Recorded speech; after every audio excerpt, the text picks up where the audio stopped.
کبھی ایسا منظر دیکھا ہے جہاں پورا قافلہ پیاس سے تڑپ رہا ہو اور دریا کنارے موجود ہو مگر پانی چھین لیا گیا ہو؟ آج 7 محرم ہے، وہ دن جب کربلا میں صرف پیاس نہیں تھی بلکہ ظالموں کی بے حسی اپنی انتہا کو پہنچ چکی تھی۔ یہ وہ دن ہے جب فرات کے پانی پر مکمل پابندی لگا دی گئی، نہ بزرگوں کو پانی، نہ عورتوں کو، نہ بچوں کو، نہ شیر خوار چھوٹے معصوموں کو۔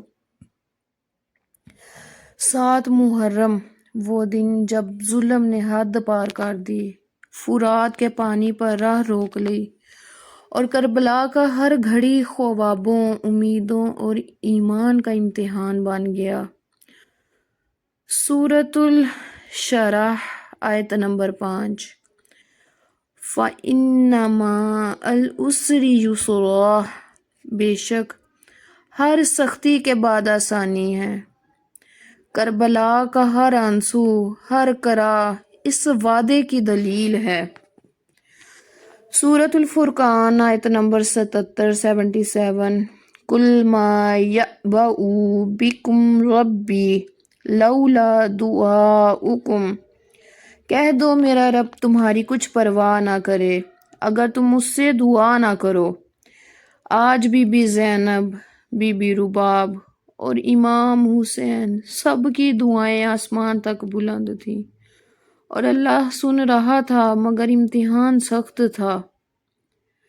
دریا کنارے پانی ہمیشہ تھا مگر آج خیمے خشک تھے۔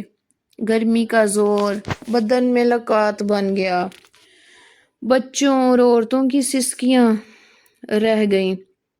امام حسین علیہ السلام خاموش تھے، اللہ کے سامنے سجدہ ریز تھے۔ یزید کے سپاہیوں نے سینہ دھڑکتے بچوں کو پانی سے الگ رکھا۔ نہیں، پانی فی الحال نہیں ملے گا۔ حضرت سکینہ رونے لگی، حضرت علی اصغر بے ہوش ہو گئے۔ حضرت عباس نے دیکھا، دستار اتاری اور دستار اتار کے پہنی، آنکھوں میں دھند، پنجے بے بس۔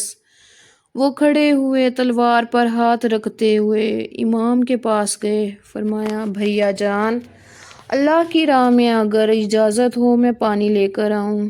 امام نے نرمی سے کہا عباس، ابھی وقت نہیں، تم علمبردار ہو، ابھی انتظار کرو۔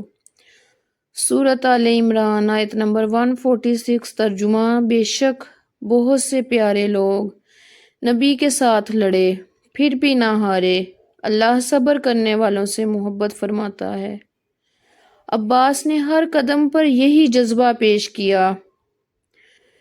زینب سکینہ کی آنکھوں میں آنسو دیکھتی اسے صاف کرتی، بی بی رباب کو تسلی دیتی، خود سجدے میں بے ہوش ہو جاتی، سارا دن اسم اللہ انتخاب کرتی، دل میں دعا بجا لاتی، یا اللہ اگر یہ بچوں کو موت سے بچائے گا تو یہ ہمیں قبول ہے۔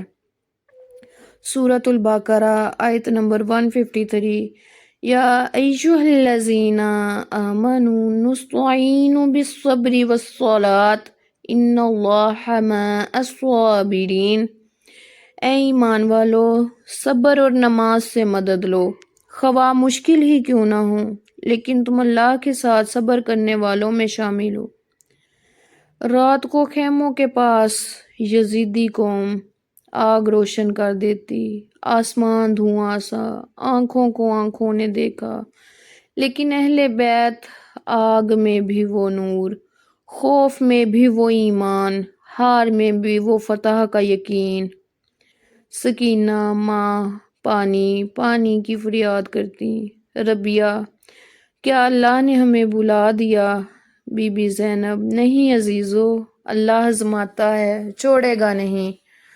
سورۃ العصر کی ٹرانسلیشن ہے کہ قسم ہے زمانے کی، انسان نقصان میں ہے سوائے ان لوگوں کے جنہوں نے ایمان کیا، نیک کام کیے، انصاف کی تلقین کی اور صبر کی تلقین کی۔ اہل بیت نے انسانی نقصان کو پار کیا اور ایمان کے ذریعے فوز پایا۔ امام حسین نے ایک دفعہ پھر اپنے صحاب کو بلایا، خطبہ دیا، اگر تم میرے ساتھ ہو تو ڈٹ جاؤ حق کے لیے، اگر جانا چاہو تو جاؤ، جائز ہے، جہاں تک تمہاری مرضی ہے۔ لیکن سب نے آہستہ آہستہ سر ہلاتے ہوئے کہا کہ یا حسین، ہم تمہاری خاطر چاہے جانوں کی قربانی دے دیں۔ آج مظلوموں کے لیے میرا پیغام ہے کہ آج دشمن پانی بند کرتا ہے، اگر آج ماں رات کو بچے کی فریاد سنتی ہے، اگر آج غیرت کی آواز خاموش نہیں ہوتی تو کربلا زندہ ہے اور اہل بیت کا پیغام ہر دل میں زندہ ہے، کیونکہ نبی کریم نے فرمایا ہے کہ حسین مجھ سے ہے اور میں حسین سے ہوں۔ میرے اہل بیت کو ستانے والا قیامت میں میرا سامنا نہ کر سکے گا۔ اختتام اس دعا سے کرتی ہوں کہ یا اللہ ہمیں عباس جیسا جذبہ عطا فرما، حضرت سکینہ جیسا حوصلہ عطا فرما، حضرت بی بی زینب جیسا ضبط عطا فرما، اور ہمیں حسین کے قافلے میں شامل فرما۔ ہر آنسو کو ہمارے ایمان میں بدل دے اور ہمیں حق کے لیے ڈٹے رہنے کی قوت عطا فرما۔